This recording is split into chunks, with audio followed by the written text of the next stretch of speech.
গাড়ী ভাড়া বেছি হৈ গৈছে 150 টাকা ভাড়া 600 টাকা হৈ গৈছে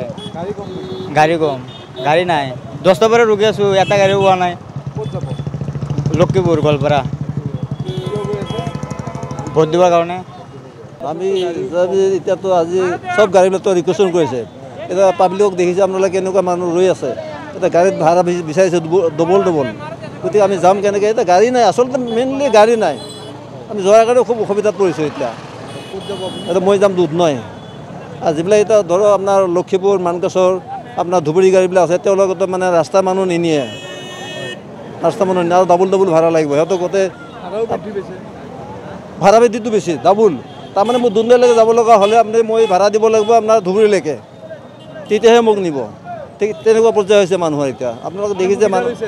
চব এছামে সুবিধা লৈছে এতিয়া এইখিনি মই ক'ব লাগে আৰু